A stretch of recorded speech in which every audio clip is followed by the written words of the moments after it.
This is Auditory Anthology. I'm your curator, Keith Conrad. We release new episodes every Thursday, so if you like what you hear, I hope you'll take the time to rate and review our show on your podcast player of choice. And be sure to recommend the show to a friend. That'll help us grow the show and continue to share these stories with you each and every week. If you have a story you'd like to contribute to the series, you can visit submissions.soundconceptmedia.com or just follow the link in the show notes. This week's story is The Snare by Richard Rein Smith. It could serve as a cautionary tale for NASA's Artemis astronauts as they return to the moon. If you find a doorway on the moon, maybe it's not always such a good idea to go inside.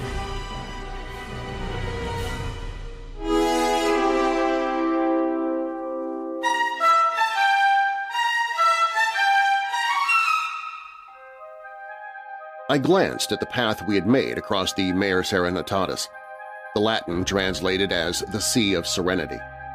It was well named because as far as the eye could see, in every direction, there was a smooth layer of pumice that resembled the surface of a calm sea. Scattered across the quiet sea of virgin moon dust were occasional islands of rock that jutted abruptly toward the infinity of stars above. Considering everything, our surroundings conveyed a sense of serenity like none I had ever felt. Our bounding path across the level expanse was clearly marked. Because of the light gravity, we had leaped high into the air with each step, and every time we struck the ground, the impact had raised a cloud of dust like pumice.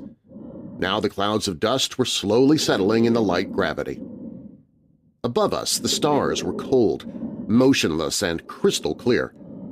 Indifferently, they sprayed a faint light on our surroundings, a dim glow that was hardly sufficient for normal vision and was too weak to be reflected toward Earth. We turned our headlamps on the strange object before us. 5 beams of light illuminated the smooth shape that protruded from the moon's surface. The incongruity was so awesome that for several minutes we remained motionless and quiet. Miller broke the silence with his quavering voice. Strange, someone didn't notice it before. Strange. The object rose a quarter of a mile above us, a huge, curving hulk of smooth metal. It was featureless and yet conveyed a sense of alienness. It was alien and yet it wasn't a natural formation. Something had made the thing, whatever it was. But was it strange that it hadn't been noticed before? Men had lived on the moon for over a year, but the moon was vast and the Mare Serenitatis covered 340,000 square miles. What is it? Marie asked breathlessly. Her husband grunted his bafflement. Who knows? Let's see how it curves. If it's a perfect sphere, it must be at least 2 miles in diameter. If it's a perfect sphere, Miller suggested, most of it must be beneath the moon's surface. Maybe it isn't a sphere. my wife said. Maybe this is all of it. Let's call Lunar City and tell the authorities about it. I reached for the radio controls on my suit. Kane grabbed my arm. No! Let's find out whatever we can by ourselves. If we tell the authorities, they'll order us to leave it alone. If we discover something really important, we'll be famous. I lowered my arm. His outburst seemed faintly childish to me, and yet it carried a good measure of common sense. If we discovered proof of an alien race, we would indeed be famous. The more we discovered for ourselves, the more famous we'd be. Fame was practically a synonym for prestige and wealth. All right, I conceded. Miller stepped forward, moving slowly in the bulk of his spacesuit. Deliberately, he removed a small torch from his side and pressed the brilliant flame against the metal. A few minutes later, the elderly mineralogist gave his opinion. It's steel, made thousands of years ago. Someone gasped over the intercom. Thousands of years? But wouldn't it be in worse shape than this if it was that old? Miller pointed at the small cut his torch had made in the metal. The notch was only a quarter of an inch deep. I say steel because it's similar to steel. Actually, it's a much stronger alloy. Besides that, on the moon there's been no water or atmosphere to rust it, not even a wind to disturb its surface. It's at least several thousand years old. We slowly circled the alien structure. Several minutes later, Kane shouted, Look, A few feet above the ground, the structure's smooth surface was broken by a circular opening that yawned invitingly. Kane ran ahead and flashed his headlamp into the dark recess. "There's a small room inside," he told us, and climbed through the opening. We waited outside and focused our lamps through the 5-foot opening to give him as much light as possible. "Come on in, Marie," he called to his wife. "This is really something. It must be an alien race. There's all kinds of weird drawings on the walls and gadgets that look like controls for something." Briefly, my lamp flickered over Marie's pale face. Her features struggled with two conflicting emotions. She was frightened by the alienness of the thing, and yet she wanted to be with her husband. She hesitated momentarily, then climbed through the passage. "You want to go in?" my wife asked. I helped Verona through the opening, climbed through myself, and turned to help Miller. Miller was 60 years old. He was an excellent mineralogist, alert mentally, but with a body that was almost feeble. I reached out to help him as he stepped into the passageway. For a brief second he was framed in the opening, a dark silhouette against the star-studded sky. The next second he was thrown 20 yards into the air. He gasped with pain when he struck the ground. "Something pushed me." He'd fallen on a spot beyond our angle of vision. I started through the passage and struck an invisible solid wall. My eyes were on the circular opening. A metal panel emerged from a recess on one side and slid across the passage. The room darkened with the absence of starlight. "The door to this damned place closed," I explained. Before we could recover from the shock, the room filled with a brilliant glare. We turned off our lamps. The room was approximately 12 feet long and 9 feet wide. The ceiling was only a few inches above our heads, and when I looked at the smooth, hard metal, I felt as if I were trapped in some alien vault. The walls of the room were covered with strange drawings and instruments. Here and there, kaleidoscopic lights pulsed rhythmically. Kane brushed past me and beat his gloved fists against the metal door that had imprisoned us. I knelt before the door and explored its surface with my fingers. There was no visible recesses or controls. Over the intercom network, everyone's breath mingled and formed a rough, harsh sound. I could discern the women's quick, frightened breaths that were almost sobs. Kane's breath was deep and strong. Miller's was faltering and weak. The sound of his breathing ceased. We listened intently. "I'll phone Lunar City." My fingers fumbled at the radio controls and trembled beneath the thick gloves. I turned the dials that would connect my radio with Lunar City. Static grated against my eardrums. I listened to the harsh, erratic sound and my voice was weak by comparison. "Calling Lunar City." "Static." Kane echoed my thoughts. His frown made deep clefts between his eyebrows. "There's no static between interlunar radio." Verana's voice was small and frightened. "That sounds like the static we hear over the bigger radios when we broadcast to Earth." "It does," Marie agreed. "but we wouldn't have that kind of static over our radios unless Verana's eyes widened until the pupils were surrounded by circles of white. we were in outer space." We stared at the metal door that had imprisoned us, afraid even to speak of our fantastic suspicion. I deactivated my radio. Marie screamed as an inner door opened to disclose a long, narrow corridor beyond. Simultaneous with the opening of the second door, I felt air press against my spacesuit. Before, our suits had been puffed outward by the pressure of air inside. Now our spacesuits were slack and dangling on our bodies. We looked at each other, and then at the inviting corridor beyond the open door. We went single file. First Kane, then his wife Marie.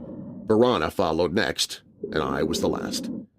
We walked slowly, examining the strange construction. The walls were featureless but still seemed alien. At various places on the walls were the outlines of doors without handles or locks. Kane pressed his shoulder against a door and shoved. The door was unyielding. I manipulated the air vent controls of my spacesuit, allowed a small amount of the corridor's air into my helmet and inhaled cautiously.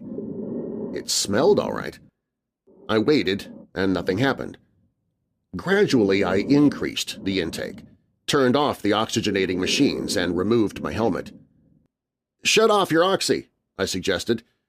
"We might as well breathe the air in this place and save our supply. We may need the oxygen in our suits later." They saw that I had removed my helmet and was still alive, and one by one removed their own helmets. At the end of the corridor, Kane stopped before a blank wall. The sweat on his face glistened dully. His chest rose and fell rapidly. Kane was a pilot, and one of the prerequisites for the job of guiding tons of metal between Earth and the Moon was a good set of nerves. Kane excited easily. His temper was fiery, but his nerves were like steel. "The end of the line," he grunted.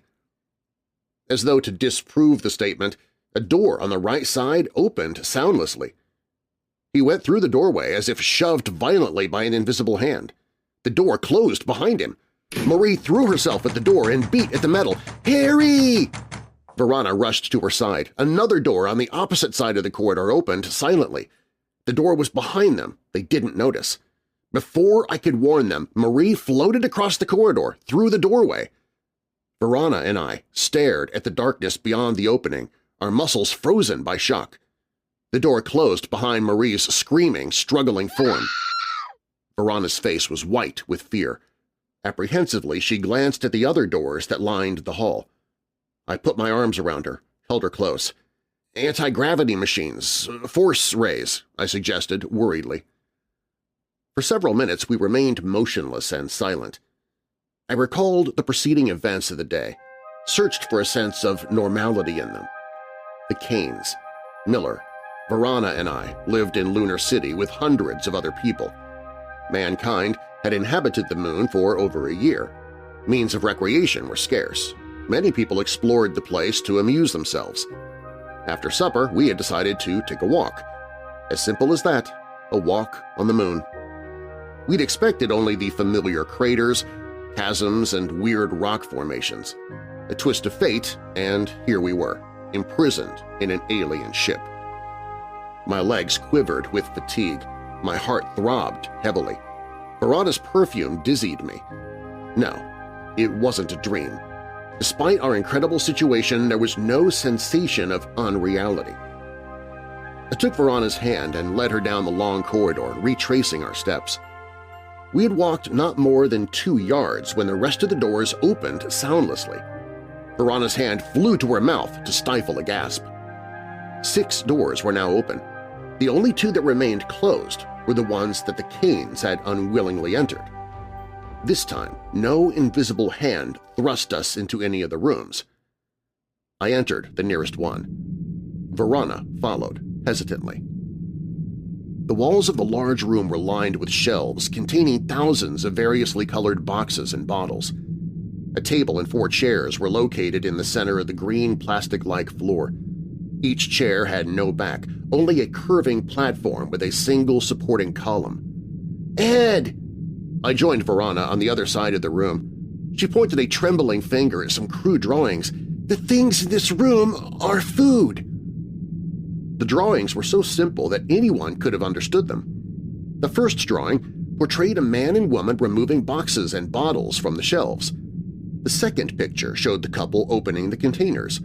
The third showed the man eating from one of the boxes and the woman drinking from a bottle.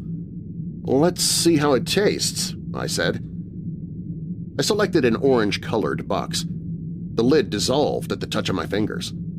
The only contents were small cubes of a soft orange substance. I tasted a small piece. Verona chose a nearby bottle and drank some of the bluish liquid. "Milk!" she exclaimed. "Perhaps we'd better look at the other rooms," I told her. The next room we examined was obviously for recreation. Containers were filled with dozens of strange games and books of instructions in the form of simple drawings. The games were foreign but designed in such a fashion that they would be interesting to Earthmen. 2 of the rooms were sleeping quarters. The floors were covered with a spongy substance, and the lights were dim and soothing. Another room contained a small bathing pool, running water, waste disposal units, and yellow cakes of soap. The last room was an observatory. The ceiling and an entire wall were transparent. Outside, the stars shone clearly for a few seconds, then disappeared for an equal time, only to reappear in a different position. "Hyperspace drive," Verana whispered softly. She was fascinated by the movement of the stars. For years, our scientists had sought a hyperspatial drive to conquer the stars. We selected a comfortable chair facing the transparent wall, lit cigarettes, and waited. A few minutes later, Marie entered the room.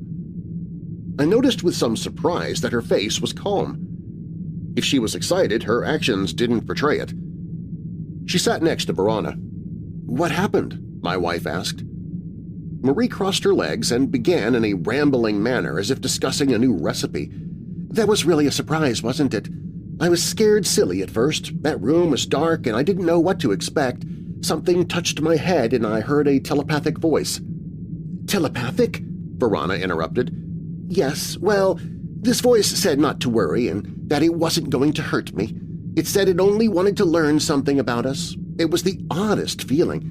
All the time this voice kept talking to me in a nice way and made me feel at ease, and at the same time I felt something search my mind and gather information. I couldn't actually feel it search my memories."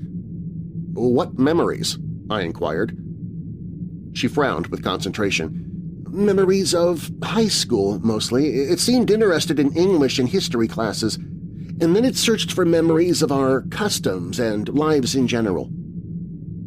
Kane stalked into the room at that moment, his face red with anger. "Do you know where we are?" he demanded. "When those damned aliens got me in that room, they explained what this is all about. We're guinea pigs!" "Did they use telepathy to explain?" Verana asked. I suddenly remembered that she was a member of a club that investigated extrasensory perception with the hope of learning how it operated. She was probably sorry she hadn't been contacted telepathically. "Yeah," Kane replied. "I saw all sorts of mental pictures, and they explained what they did to us. Those damned aliens want us for their zoo." "Start at the beginning," I suggested. He flashed an angry glance at me but seemed to calm somewhat. "This ship was made by a race from another galaxy. Thousands of years ago, they came to Earth in their spaceships when men were primitives living in caves. They wanted to know what our civilization would be like when we developed spaceflight. So they put this ship on the moon as sort of a booby trap. They put it here with the idea that when we made spaceships and went to the moon, sooner or later we'd find the ship and enter it. Like rabbits in a snare." "And now the booby trap is on its way home," I guessed. "Yeah, this ship is taking us to their planet and they're going to keep us there while they study us." "How long will the trip take?" I asked. 6 months. We'll be bottled up in this crate for 6 whole damned months, and when we get there we'll be prisoners." Marie's hypnotic spell was fading, and once more her face showed the terror inside her. "Don't feel so bad," I told Kane. "It could be worse. It should be interesting to see an alien race. We'll have our wives with us." "Maybe they'll dissect us," Marie gasped. Verana scoffed. "A race intelligent enough to build a ship like this? A race that was traveling between the stars when we were living in caves? Dissection is primitive. They won't have to dissect us in order to study us. They'll have more advanced methods." "Maybe we could reach the ship's controls somehow," Kane said excitedly. "We gotta try to change the ship's course and get back to the moon." "It's impossible. Don't waste your time." The voice had no visible source and seemed to fill the room. Verana snapped her fingers. "So that's why the aliens read Marie's mind. They wanted to learn our language so they could talk to us." Kane whirled in a complete circle, glaring at each of the 4 walls. "Where are you? Who are you?" "I'm located in a part of the ship you can't reach. I'm a machine. No, I control the ship." Although the voice spoke with stilted phrases, the tone was cold and mechanical. "What are your masters going to do with us?" Marie asked anxiously. "You won't be harmed. My masters merely wish to question and examine you. Thousands of years ago, they wondered what your race would be like when it developed to the spaceflight stage. They left this ship on your moon only because they were curious. My masters have no animosity toward your race, only compassion and curiosity." I remember the way anti-gravity rays had shoved Miller from the ship and asked the machine, "Why didn't you let our fifth member board the ship?" "That trip to my maker's planet will take 6 months. There are food, oxygen, and living facilities for 4 only of your race. I had to prevent the 5th from entering the ship." "Come on," Kane ordered. "We'll search this ship room by room and we'll find some way to make it take us back to Earth." "It's useless," the ship warned us. For 5 hours we minutely examined every room. We had no tools to force our way through solid metal walls to the engine or control rooms. The only things in the ship that could be lifted and carried about were the containers of food and alien games. None were sufficiently heavy or hard enough to put even a scratch in the heavy metal. 6 rooms were open to our use. The 2 rooms in which the Kanes had been imprisoned were locked, and there were no controls or locks to work on. The rooms that we could enter were without doors, except the ones that opened into the corridor. After intensive searching, we realized there was no way to damage the ship or reach any section other than our allotted space. We gave up. The women went to the sleeping compartments to rest, and Kane and I went to the kitchen. At random, we sampled the variously colored boxes and bottles and discussed our predicament. "Trapped," Kane said angrily. "Trapped in a steel prison." He slammed his fist against the tabletop. "But there must be a way to get out. Every problem has a solution." "You sure?" I asked. "Does every problem have a solution?" "I don't believe it. Some problems are too great. Take the problem of a murderer in our civilization. John Doe has killed someone and his problem is to escape. Primarily, a murderer's problem is the same principle as ours. A murderer has to outwit an entire civilization. We have to outwit an entire civilization that was hundreds of times more advanced than ours is now when we were clubbing animals and eating the meat raw.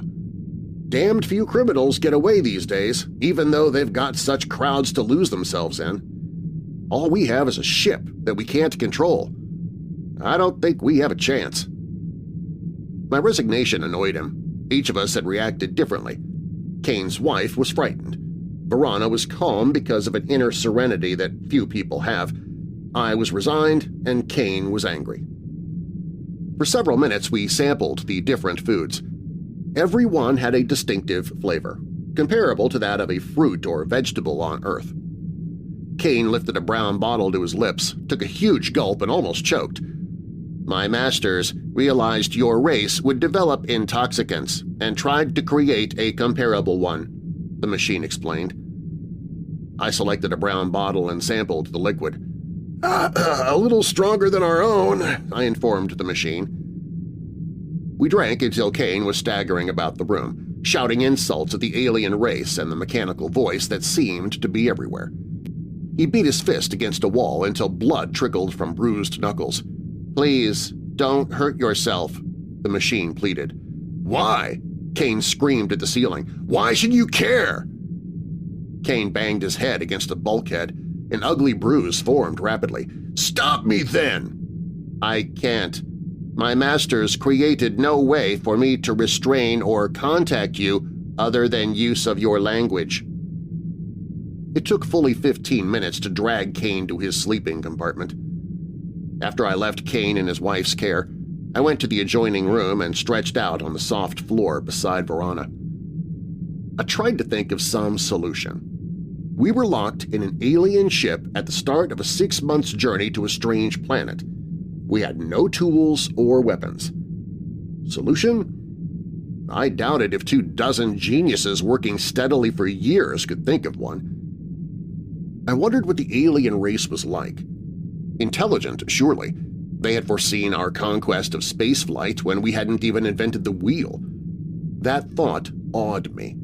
Somehow they had analyzed our brains thousands of years ago and calculated what our future accomplishments would be. They'd been able to predict our scientific development, but they hadn't been able to tell how our civilization would develop. They were curious, so they had left an enormously elaborate piece of bait on the moon. The aliens were incredibly more advanced than ourselves. I couldn't help thinking, and to a rabbit in a snare, mankind must seem impossibly clever. When I awoke, my head was throbbing painfully. I opened my eyes and blinked several times to make sure they were functioning properly. I wasn't in the compartment where I'd fallen asleep a few hours before. I was tied to one of the chairs in the kitchen. Beside me, Verona was bound to a chair by strips of cloth from her skirt, and across from us, Marie was secured to another chair. Kane staggered into the room. Although he was visibly drunk, he appeared more sober than the night before. His dark hair was rumpled and his face was flushed, but his eyes gleamed with a growing alertness. "What have you done, Harry?" his wife screamed at him. Her eyes were red with tears and her lips twisted in an expression of shame when she looked at him. "Obvious, isn't it? While all of you were asleep, I conked each of you on the head, dragged you in here, and tied you up." He smiled crookedly. "It's amazing the things a person can do when he's pickled. I'm sorry I had to be rough, but I have a plan, and I knew you wouldn't agree or cooperate with me." "What's your plan?" I asked. He grinned wryly and crinkled bloodshot eyes. "I don't want to live in a zoo on an alien planet. I want to go home and prove my theory that this problem has a solution." I grunted my disgust.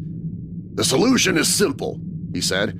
"We're in a trap so strong that the aliens didn't establish any means to control our actions.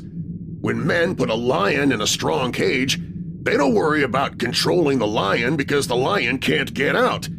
We're in the same basic situation." "So what?" Verona queried in a sarcastic tone. "The aliens want us transported to their planet so they can examine and question us, right? It said, 'My masters will be displeased with me if you arrive in a damaged condition.' What does that indicate to you?" I assumed a baffled expression. I didn't have the slightest idea of what he was driving at, and I told him so. "Ed," he said, "if you could build an electronic brain capable of making decisions, how would you build it?" "Hell, I don't know," I confessed. "Well, if I could build an electronic brain like the one running this ship, I'd build it with a conscience, so it'd do its best at all times." "Machines always do their best," I argued. "Come on, untie us. I'm getting a crick in my back." I didn't like the idea of being slugged while asleep. If Kane had been sober and if his wife hadn't been present, I would have let him know exactly what I thought of him. "Our machines always do their best," he argued, "because we punch buttons and they respond in predetermined patterns. But the electronic brain in this ship isn't automatic. It makes decisions, and I'll bet it even has to decide how much energy and time to put into each process." He shrugged muscular shoulders. "So, this ship is operated by a thinking, conscientious machine. It's the first time I've encountered such a machine, but I think I know what will happen. I spent hours last night figuring." "What are you talking about?" I interrupted. "Are you so drunk that you don't know?"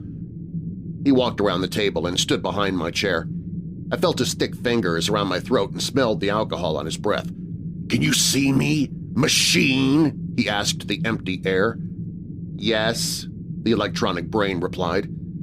Kane tightened his fingers around my throat. Verona and Marie screamed shrilly. My head seemed to swell like a balloon. My throat gurgled painfully. "Please, stop," the machine pleaded. "What will your masters think of you if I kill all of us? You'll return to them with a cargo of dead people." The machine didn't answer. I waited for the electronic brain to interfere and, with a cold knot in my stomach, realized the machine had said it had no way to control our actions. "Your purpose won't be fulfilled, will it?" Kane demanded. "Not if you return with dead specimens." "No," the machine admitted. The alien electronic brain was silent. By this time I couldn't see, and Kane's voice was a hollow faraway thing that rang in my ears. I tugged at my bindings, but they only tightened as I struggled. "If you take us back to the moon, your masters will never know you failed in your mission. They won't know you failed because you won't bring them proof of your failure." My fading consciousness tried to envision the alien mechanical brain as it struggled with the problem. "Look at it this way," Kane persisted. "If you carry our corpses to your masters, all your efforts will have been useless. If you return us to the moon alive, you'll still have a chance to carry out your mission later." A long silence followed. Varana and Marie screamed at Kane to let go. A soft darkness seemed to fill the room, blurring everything, drowning even their shrieks in strangling blackness. "You win," the machine conceded. "I'll return the ship to the moon." Kane released his grip on my throat. "See?" he asked. "Didn't I tell you every problem has a solution?" I didn't answer. I was too busy enjoying breathing again.